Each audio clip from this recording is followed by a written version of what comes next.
The Haunting of Blackwood Manor. The rain fell in heavy sheets, pounding against the windows of Blackwood Manor. As the thunder roared and lightning illuminated the dark sky, the mansion seemed to cower beneath the onslaught of the storm.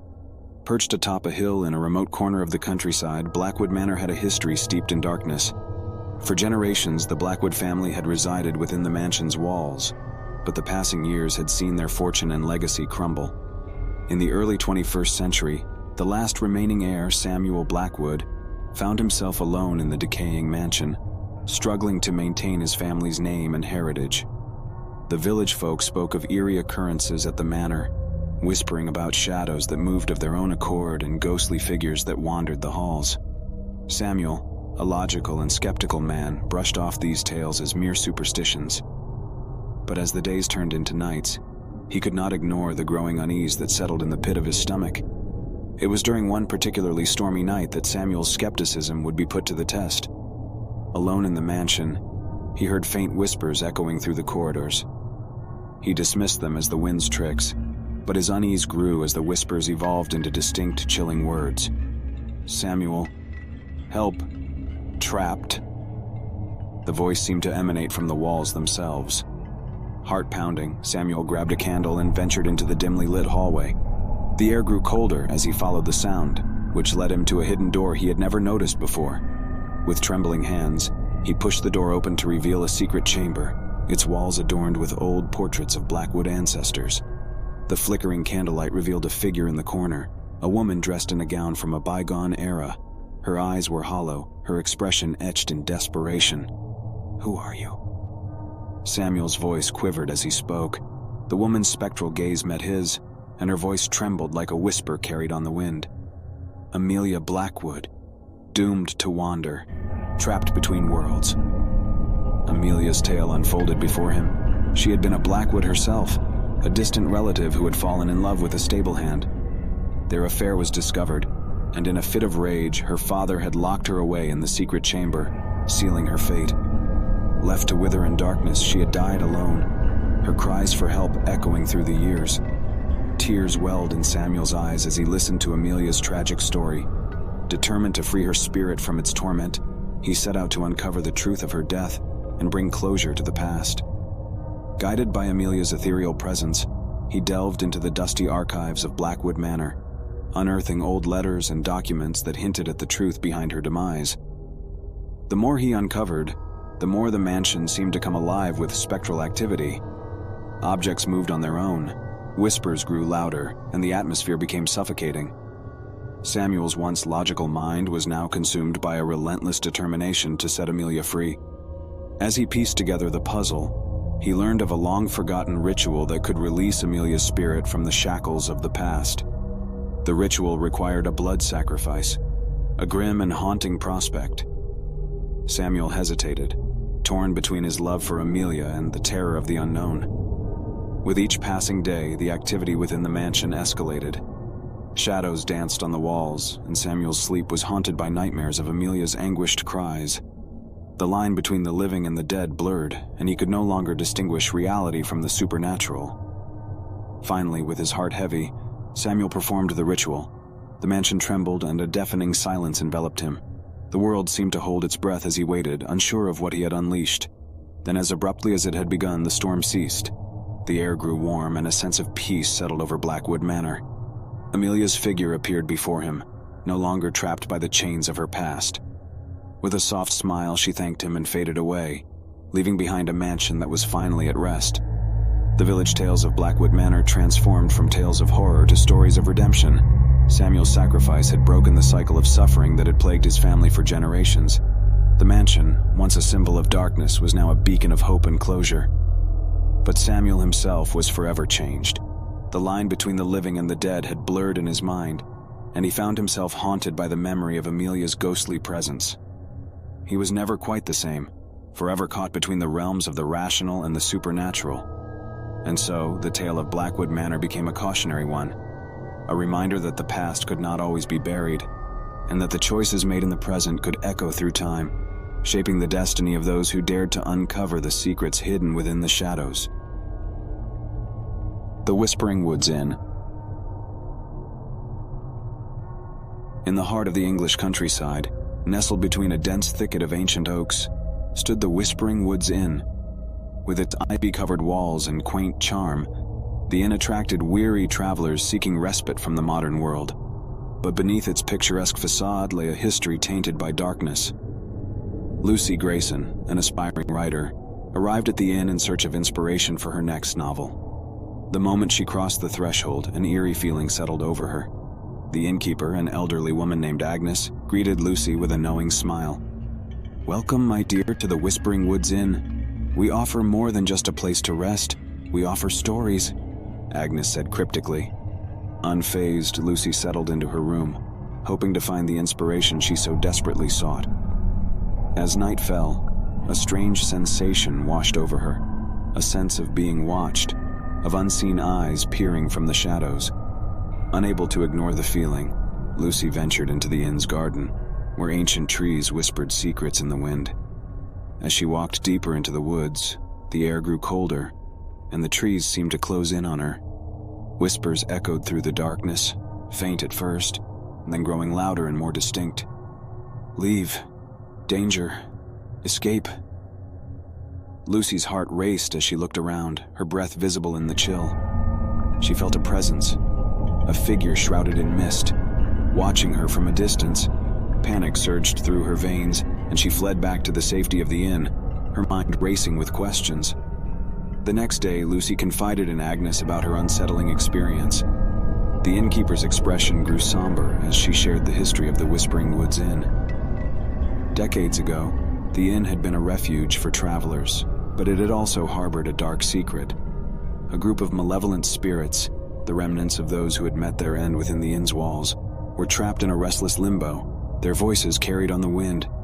Agnes urged Lucy to uncover the truth behind the spirits' plight and bring them the peace they so desperately craved. Armed with this newfound knowledge, Lucy delved into the inn's history, combing through dusty records and archives, seeking the key to unlocking the spirit's torment. As Lucy pieced together the puzzle, she learned of a hidden chamber beneath the inn, a place where unspeakable acts had taken place. The spirits were bound to the inn by a malevolent force, and their tormented whispers were a cry for release. With courage in her heart, Lucy ventured into the hidden chamber, a lantern in hand. The air grew heavy, and shadows danced on the walls as she stepped into the heart of the darkness. The whispers surrounded her, their voices pleading for salvation. As Lucy reached the center of the chamber, she discovered an ancient talisman, a key to breaking the spirit's curse. With the talisman in hand, she began to recite the incantation Agnes had shared with her, her voice ringing out in the oppressive silence. Suddenly, the chamber trembled and a blinding light enveloped Lucy. The spirit's anguished cries grew deafening, and then as quickly as it had begun, everything fell silent. The darkness receded, replaced by a feeling of profound peace. When Lucy emerged from the hidden chamber, the inn felt different, lighter, as if a weight had been lifted. Agnes, waiting outside, nodded in approval. The curse had been broken, and the spirits were finally at rest. In the days that followed, the Whispering Woods Inn seemed to thrive. Its walls no longer held the echoes of the tormented, and the woods outside whispered stories of hope rather than despair. Lucy had found her inspiration, but she had also left an indelible mark on the inn's history. As she bid farewell to Agnes and the inn, Lucy knew that she had not only uncovered a chilling tale of the past, but had also played a role in rewriting its future. The Whispering Woods Inn would forever hold a place in her heart, a reminder that even in the darkest of places, a glimmer of light and redemption could be found. The Lighthouse Keepers' Lament. On a rugged coastline battered by the relentless waves of the North Sea stood the Beacon's Reach Lighthouse. With its towering silhouette against the stormy skies, it served as a guiding light for ships lost in the treacherous waters. But beyond its practical purpose lay a tale of tragedy and haunting that had plagued the lighthouse for generations. In the early 21st century, the lighthouse was automated, its once bustling keeper's cottage now abandoned. This solitude drew the curious, including Jenny Foster, an intrepid journalist who sought to uncover the mysteries that shrouded the Beacon's Reach Lighthouse. Jenny arrived during a fierce storm, the waves crashing against the rocky shore, casting frothy spray high into the air. She navigated the narrow path leading to the lighthouse, her determination unwavering despite the eerie feeling that someone, or something, was watching her. As she entered the lighthouse, she felt a chill that had nothing to do with the weather. The air seemed heavy with a sense of despair, and the walls echoed with whispers carried by the wind. Ignoring the unease, Jenny began her investigation, determined to uncover the lighthouse's hidden history. In the dusty archives of a nearby town, she found accounts of a tragic incident that had occurred decades ago. The Lighthouse Keeper, a man named Thomas Hartley, had lost his wife to a shipwreck during a violent storm. Consumed by grief and guilt, he became obsessed with the sea, spending endless hours watching over the waves. As Jenny delved deeper, she discovered an old journal written by Thomas himself. The entries were filled with heart-wrenching sorrow and a growing sense of desperation. He wrote of hearing his wife's voice on the wind, of seeing her ethereal figure in the moonlit waves, and of feeling her presence in every corner of the lighthouse. Jenny's investigation led her to a hidden chamber at the top of the lighthouse, a place where Thomas had spent his final days. The walls were adorned with his sketches, hauntingly beautiful renderings of his wife's face, illuminated by the light of the moon. The chamber felt like a shrine, a place where the line between reality and the supernatural had blurred. As Jenny read the final entries of Thomas's journal, a shiver ran down her spine. The entries became disjointed, the handwriting increasingly frantic, as if he had been consumed by his grief. He wrote of strange whispers that echoed through the night, of shadows that moved on their own, and of a voice, his wife's voice, calling to him from the depths of the sea. As the storm outside intensified, Jenny's lantern flickered, casting eerie shadows on the walls. The air grew colder, and a voice that seemed to come from within the very walls of the lighthouse, whispered her name. "Jenny, help, trapped." The voice echoed with a haunting familiarity. As she turned to leave the chamber, she caught a glimpse of a figure, a woman dressed in a gown from a bygone era, standing at the threshold. It was Thomas's wife, her eyes filled with a longing that transcended time. With a mixture of fear and empathy, Jenny listened as the woman's story unfolded.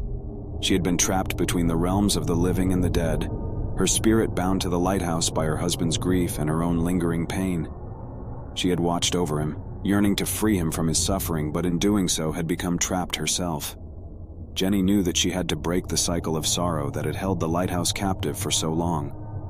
With the storm raging outside, she ventured to the highest point of the lighthouse, the very place where Thomas had spent his final moments.